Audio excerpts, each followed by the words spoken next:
Joining us first is Parker Noland. Again, please raise your hand to ask a question, and when you get called upon, please state your name and affiliation.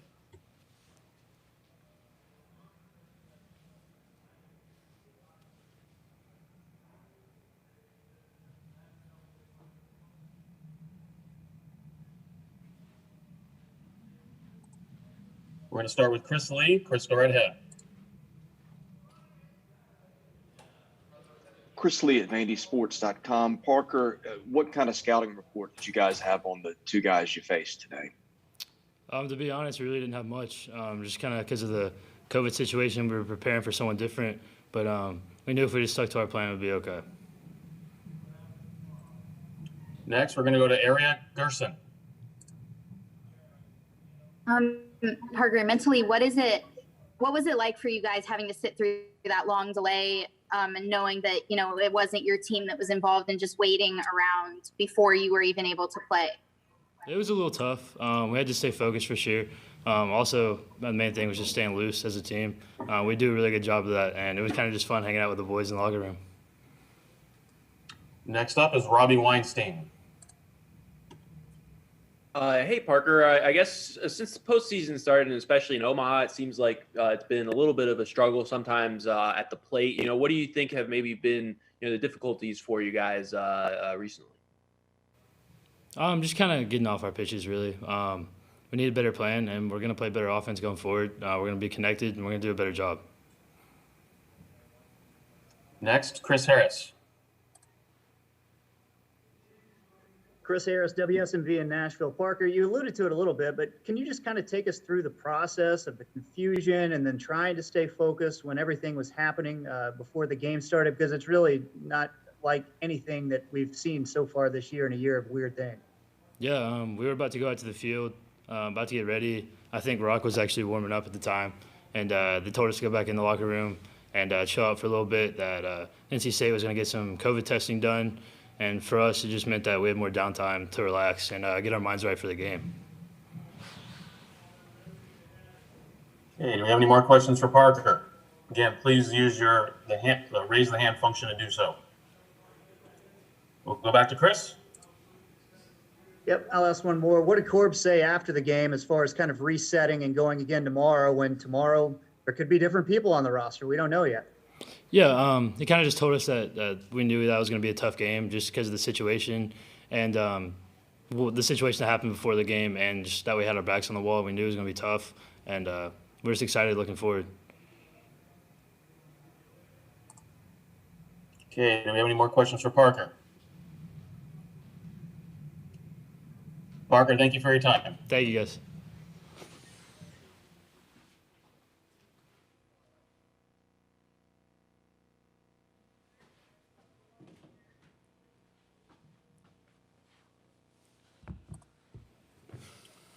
Next up, we have Kumar Rocker. Again, please use the raise the hand function to ask a question. I see Kayla Anderson. Kayla, go right ahead.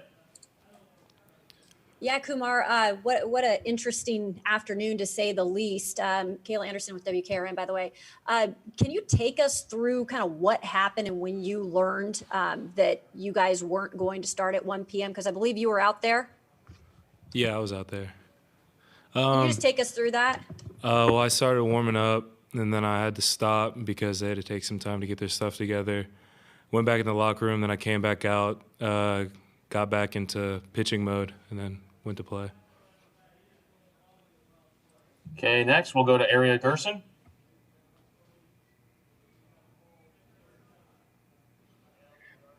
Kumar, what was it like for you having to, go out there first of all after you'd already been warming up, and then you had to go back, and then you had to go back and warm up again, and then also just facing totally different hitters than you might have been expecting?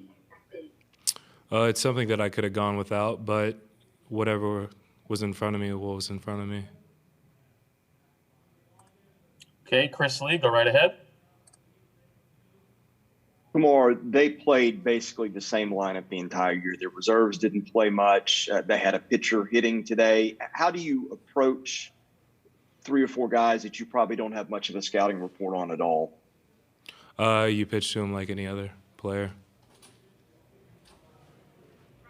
Okay, Chris Harris, go right ahead. Kumar asked Parker this. What was Korb's message before the game, just about remaining in the moment despite dealing with what you guys had to deal with? What did he say to you guys? I don't think he said anything. I think he knows us, and I think we know each other. All we need is each other. Okay, then I'll ask a quick follow then. You've talked about your leadership role on the team then. Did you say anything to the other guys about kind of the mental state that you all needed to be in? No, I think we knew what was ahead of us when we showed up to the field. We're a tough group, and we're going to continue to be one. Okay, Michael Freire, go right ahead.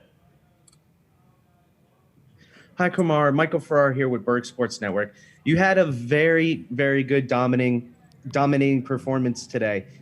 Just talk about your approach today against NC State, and what were you most proud of that you accomplished today? I want to throw that fastball in there. And Parker, who y'all just talked to, let me know that at second base at some point. Okay, we'll next move to Elizabeth Merrill.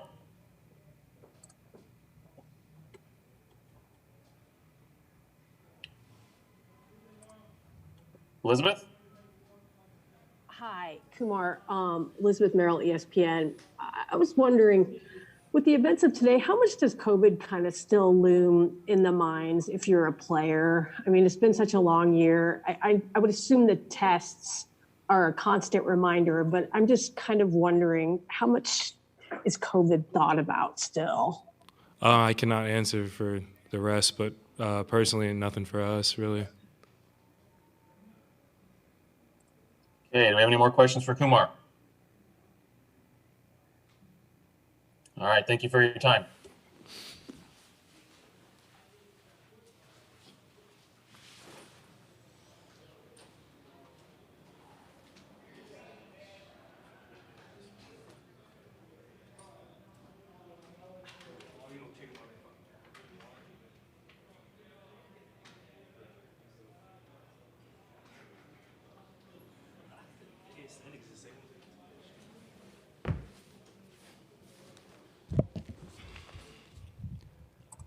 Okay, we have head coach Tim Corbin.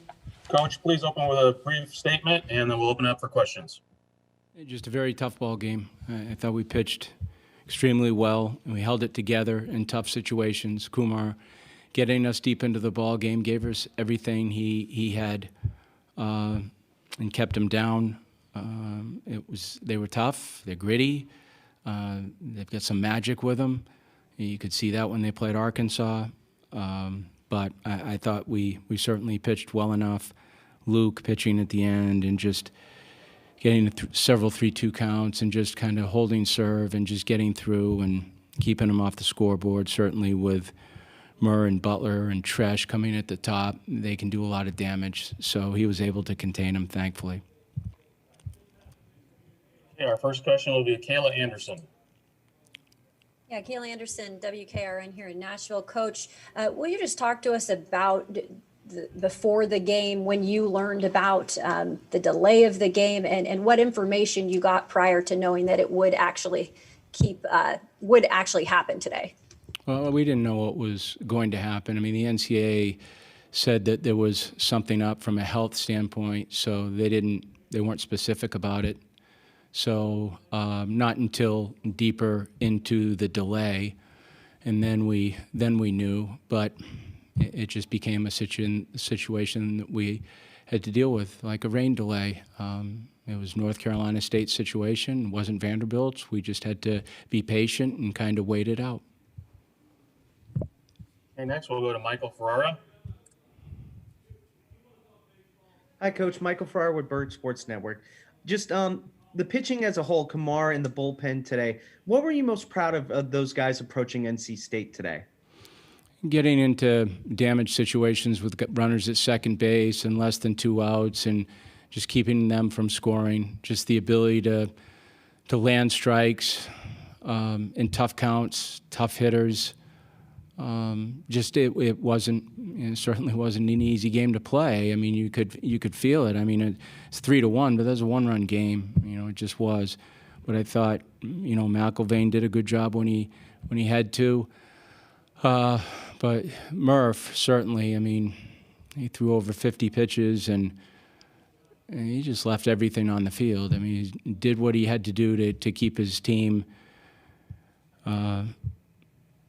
keeps his team healthy and runners off the scoreboard. And we played a little defense behind him.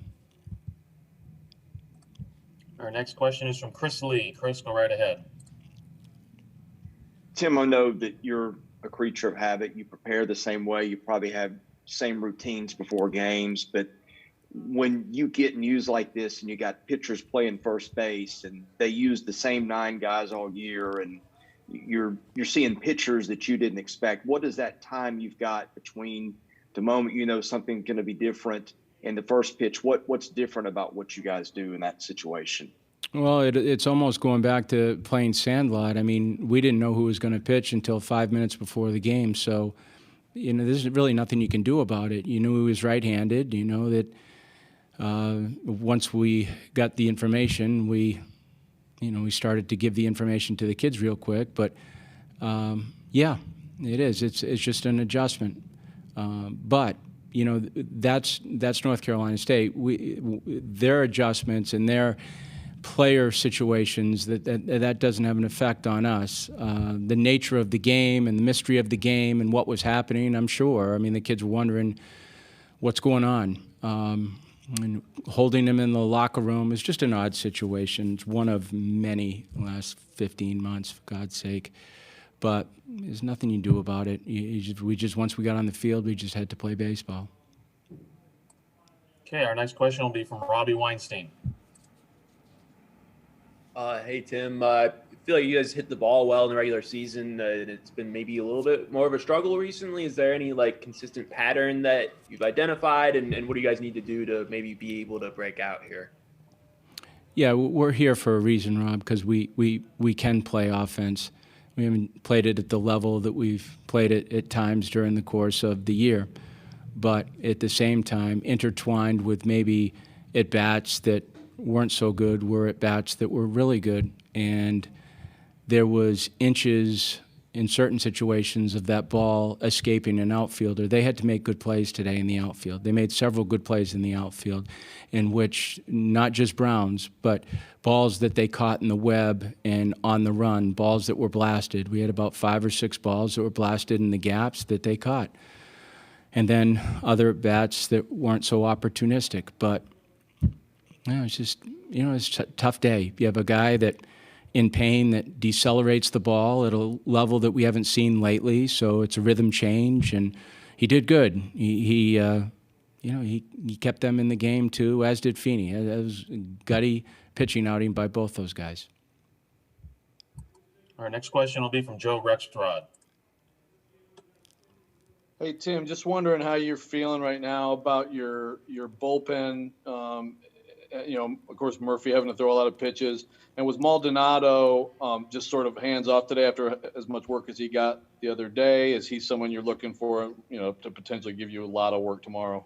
Yeah, I think we'll just reevaluate Joe tomorrow once we determine who we're going to start first. And then after that, we determine who can pitch. And, Murphy's out, but outside of that, you have people that just haven't been in there yet. But, if you lose a game in this tournament, that's inevitable. You're going to end up throwing some guys that just haven't pitched. So that's going to be the case tomorrow, with Riley and Berkwich and Owen and, whomever. I mean, we can bring Fisher back for sure, and we'll see how Maldonado is before we make a decision on that.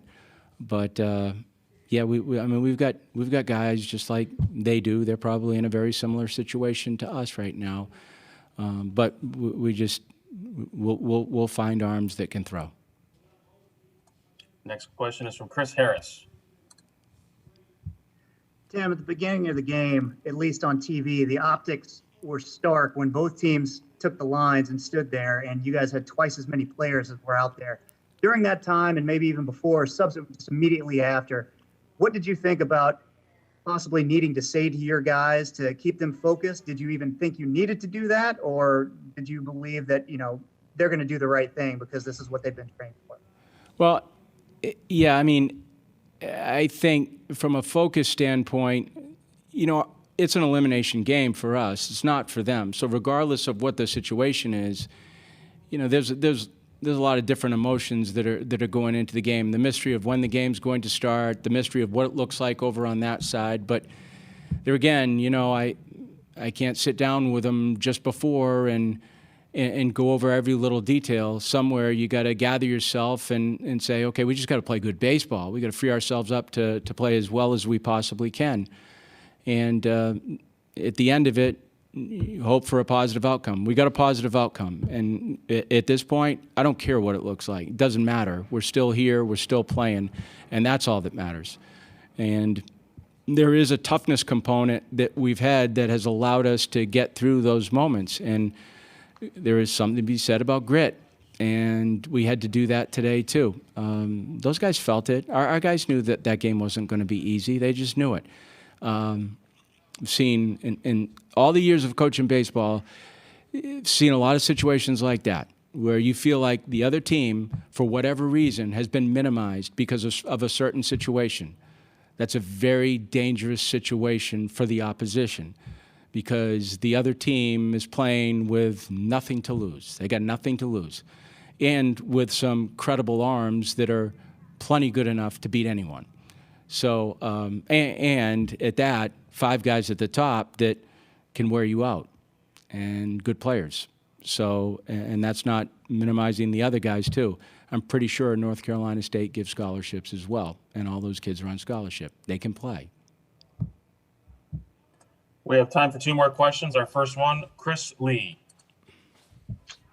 Hey, Tim, what was the situation with Isaiah today and Troy Leneve and Wright? Were you just wanting to get another lefty in there? Yes.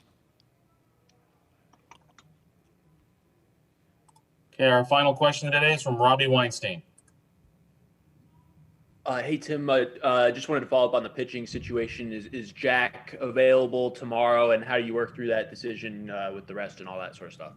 Yeah, we'll just wait until tomorrow, and when they wake up, we start moving around a little bit. We'll find out what we have and whether Jack is or anyone else for that matter. We'll determine that once they start moving around, once they start throwing, once they start moving their arm. Coach, thank you for your time. Yep. Thank you, guys. Thank you for everyone for participating. You can find a recording of this press conference in the NCAA Digital Media Hub at ncaa.veritone.com. Transcripts will be available at ncaa.com/transcripts. Thank you.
Coach, if you could begin with an opening statement. Just, hard-fought game. Hard-fought game against one of the great pitchers in college baseball. And I think he's one of the finalists for the Golden Spikes Award, which is a great honor and well-deserved on his part. And I thought our guys fought it with everything they had. We just, when you're going against a guy like Kumar Rocker, you can't leave 12 men on base. You just got to – I know it's hard to get that hit because of his stuff and how good and competitive he is. Followed up by some pretty good arms behind him. But just wish we could have found a way to scratch a hit there, and maybe we got a different outcome. Thank you, Coach. At this time, we'll open it up for questions. We'll begin with a question from Bridget Condon. Bridget, you are now allowed to speak. Make sure you unmute yourself and ask your question. Hey, Coach. Bridget Condon from ABC 11. Can you just walk me through your day today when you found out that your roster or your lineup was going to be different? And then, of course, no moral victories, but what did you think of the way that your team played with the limited number of guys you had? Well, I'll talk about the way we played, which is my opening statement. And, just a great gutty performance by a gutty team. That's who we've been all year. And some guys stepped up today and played in roles they haven't been asked to play in, and just really proud of that. I don't want to discuss anything that happened today because, quite frankly, I have no understanding of what happened today. So I'd rather not discuss any of that.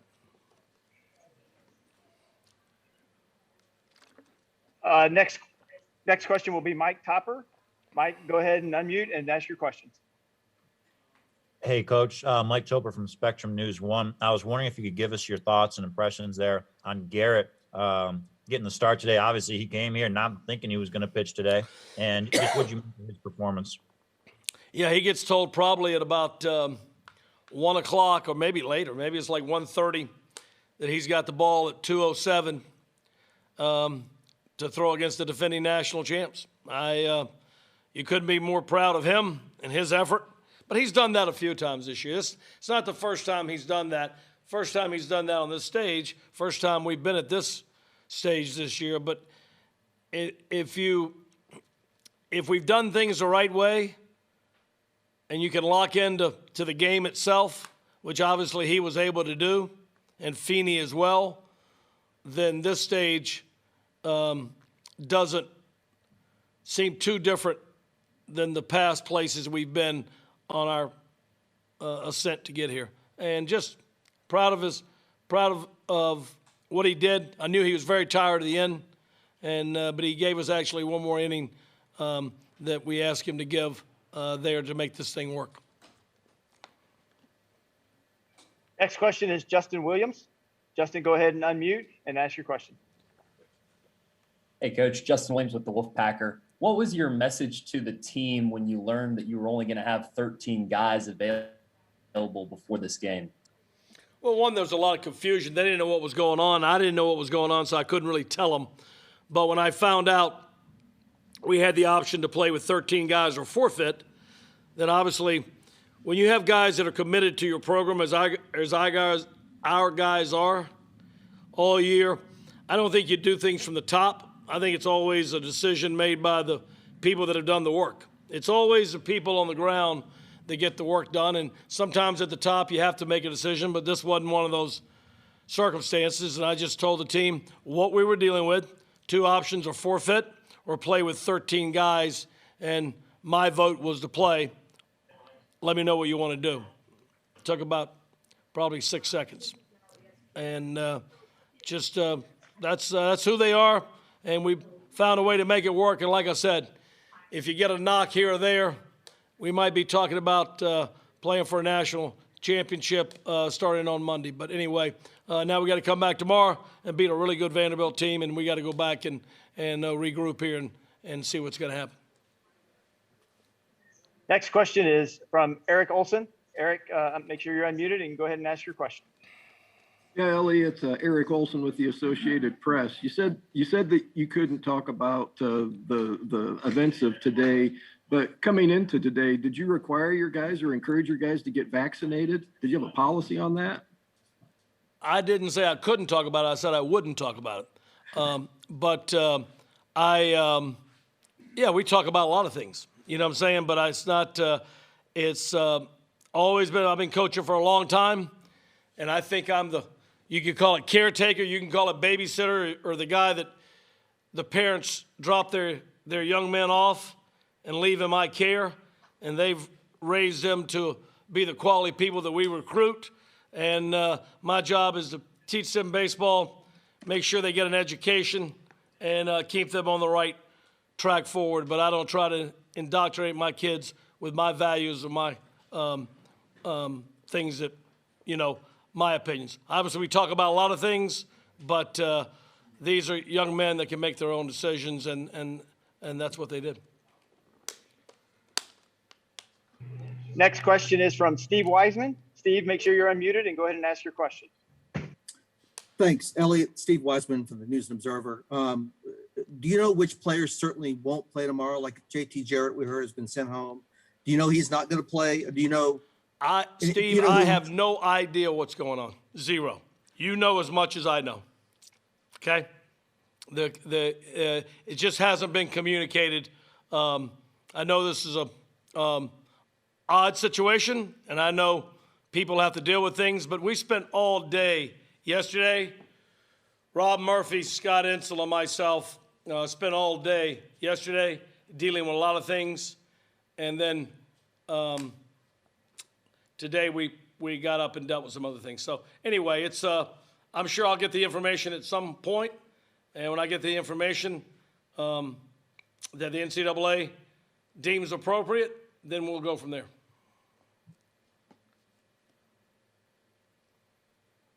All right, we have a follow-up question from Eric Olson. Eric, go ahead. Yeah, Elliot, you had said that you didn't want to indoctrinate your players into your philosophy. Did you get vaccinated yourself? I'll tell you what, Eric, I'm not going to talk about that. If you want to talk baseball, we can talk baseball. If you want to talk politics or stuff like that, you can go talk to my head of sports medicine, Rob Murphy. All right, follow-up question again from Steve Wiseman. Steve, unmute and ask your question. Thanks, Elliot. Ask about pitching for tomorrow. You only had to use 2 guys today. I know you only had 4, but do you have any idea who might be available to pitch tomorrow? I know you talked about some guys that might be. And once again, it's about who's going to be on the roster, who's allowed to play, and that I haven't been told yet. So hopefully I'll get that information soon, and then we'll go from there. Okay. Hopefully we'll have a lot of guys to pitch.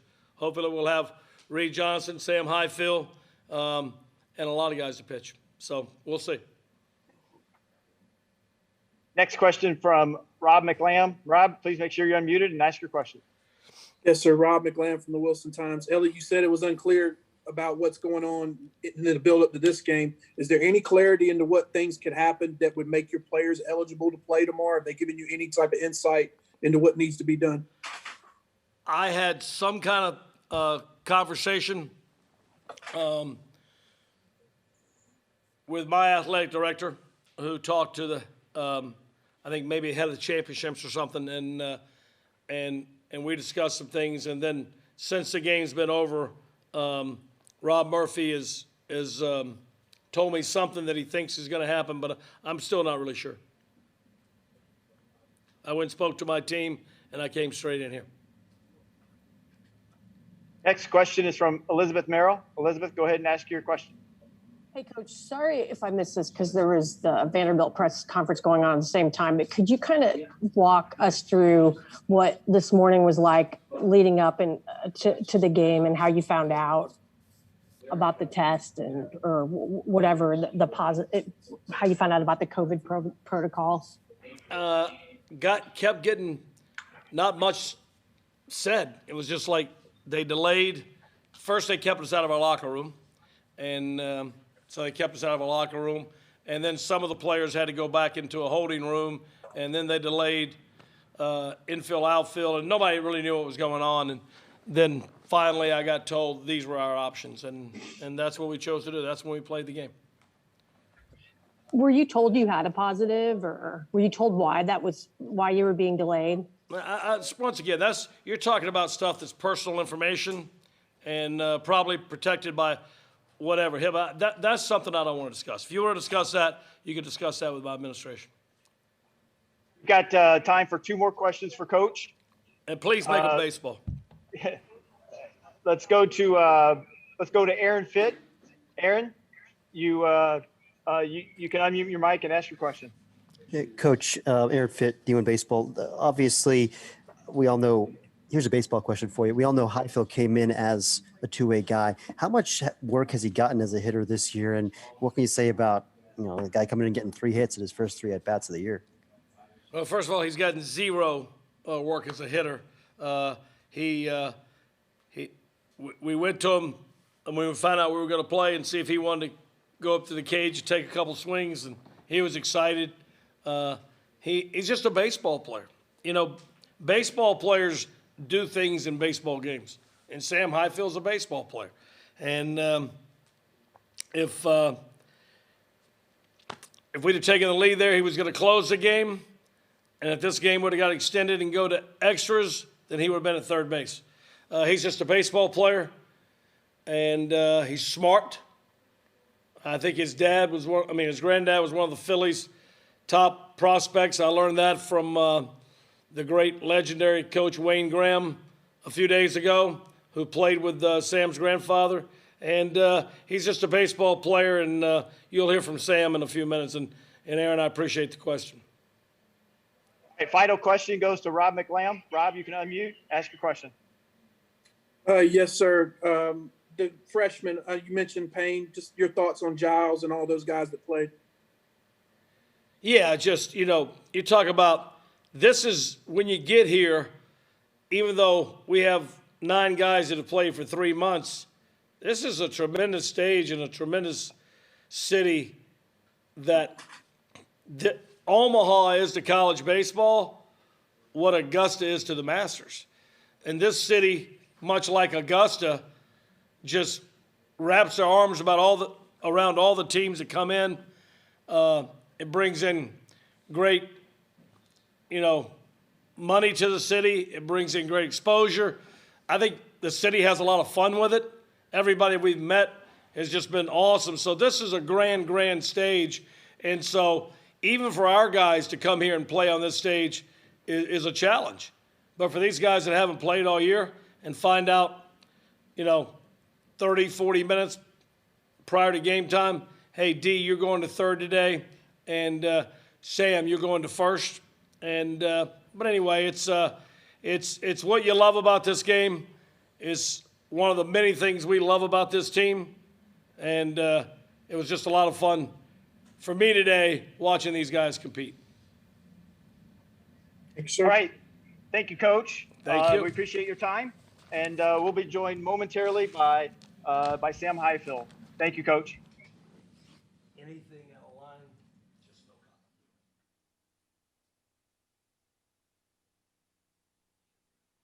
Eric Olson ask anything?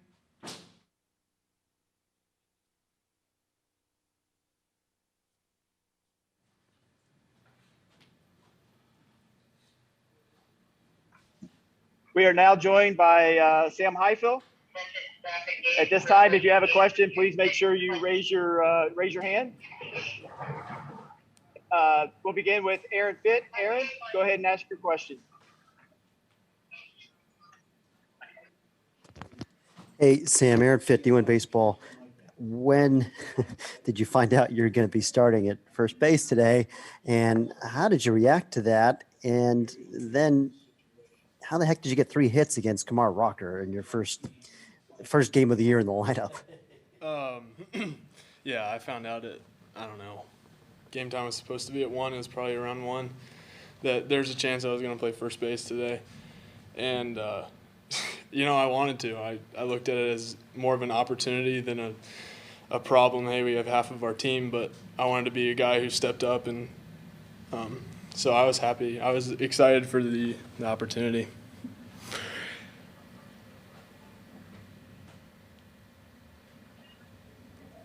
We'll next go to Rob McLam. Rob, go ahead and ask your question. Sam, there's a lot of ambiguity about who will be there tomorrow. Obviously, you may have to be called on to pitch. What type of innings do you think you could give in that situation? How do you feel right now? I feel good. I felt good today. Like Coach said, there's a chance I was going to pitch in the ball game today. We'll take it one inning at a time tomorrow. I'm not gonna I'm not gonna say that I can go out there and throw 9, but my arm feels good. So. Next question to Eric Olson. Eric, make sure you're unmuted and go ahead and ask your question. Give me, Jeff. I do not have a question. I apologize. Okay, we're going to go to Mike. Mike, you may now unmute yourself and you can ask your question. Solarte, S-O-L-A-R-T, Solarte. I know you had trouble with it. Sam, first off, what is this? Every loss is you guys don't like losing, obviously, but what does a loss like this say about a team that only dressed 13 guys, took the reigning national champs to a 3-1 outcome? That I would think that this might be maybe the best loss you may have been involved with. And on the flip side of that, are you also going to lobby for some more at bats going forward, even when you're not playing first base? Yeah. Sorry. Can you repeat the first half of that question? The first half. What does this loss say about you guys that you took the reigning national champs to a 3-1 outcome with just 13 players? Yeah, it just shows how tough we are, like these guys, and went out and we played a heck of a game, and it didn't go the way we ultimately wanted it to, but I think we showed a lot of fight today, and we're ready to go do it again tomorrow if we have to. And then second part, I don't know if I'll lobby for any more at bats, but who knows? Who knows? You make a good case for it. Just saying. Thank you. Thank you. All right, we'll go to Bridget Condon. Bridget, you may unmute yourself and ask your question, please. Hey, Sam, Bridget Condon with ABC 11. What was Coach's message to you guys after, and the fight you guys had today? How do you turn that into a win tomorrow and make sure you guys advance? I think he touched on it a little bit when he was just talking. I think the key is we got to get hits with guys on base. We lifted a lot of guys on base today, and yeah, I think if we're going to go out there and win tomorrow, we need to get those big 2-out hits or hits with guys in scoring position. And then a quick follow-up to that. Do you believe that this team with 13 players is capable of winning tomorrow, and why? Absolutely. I mean, we fought back from a lot of things this year, and you only need 9 guys out there, and we wish that the rest of those guys could be on the field, but we're confident still. We feel good, and there's a big opportunity tomorrow. So. Next question by Steve Wiseman. Steve, go ahead and ask your question. Thanks. Hey, Sam. Steve Wiseman from the News and Observer in Raleigh. I'm curious about your mindset. Did you wake up today knowing that something like this was possible as far as players being missing? Did you guys have any idea that this was kind of brewing? Or and have you guys talked about vaccinations amongst yourselves? Because I know the NCAA rules say vaccinated people don't have to be tested. Yeah, no, I didn't really, I'm kind of the same way Coach is. I don't really have much of a clue of what exactly is going on. So we'll just do whatever they tell us we got to do. We have time for 2 more questions. Next question will go to Brian Pirtle. Brian, you may unmute yourself and ask your question. Hi, Sam. Brian Pirtle, the technician. You obviously had a pretty good day at the plate. Not so much for the other guys, first time through the order. Unless my stat keeping is incorrect, they all struck out first time through the order. And so my question is, what time you all started putting the bat on the ball later in the game? What did y'all see that first time through the order that allowed y'all to make better contact? I mean, I think we got better at laying off breaking balls in the dirt. I think that was the majority of the strikeouts in the first couple innings. I think we made a good adjustment on that, and when I went up there, I was looking for a fastball. I kind of went off of the words from my teammates, what they were seeing, and the idea was we got to hit the fastballs early because his breaking ball's really good. And one final question to Elizabeth Merrill. Elizabeth, go ahead and ask your question. Elizabeth, make sure you're unmuted. Thank you. Yeah, thank you. What was could you just kind of take me through what your morning was like today? Oh, it was normal. I mean, came down and had breakfast, and I came over a little bit later, so I wasn't here for BP or anything. But there's a couple of pitchers who came over later that we thought might throw today, and when I got here, then that's when I found out about everything. But other than that, it was normal. Did you guys get tested this morning? No comment. No. All right. That concludes our press conference today. Thank you, Sam. Thank you for your time. Thank you, guys. Thank you, everyone, for participating in today's press conference. You can find a recording of this press conference in the NCAA Digital Media Hub at www.ncaa.baritone.com, and transcripts are available at www.ncaa.com/transcripts. Thank you for joining us, everyone, and have a great day.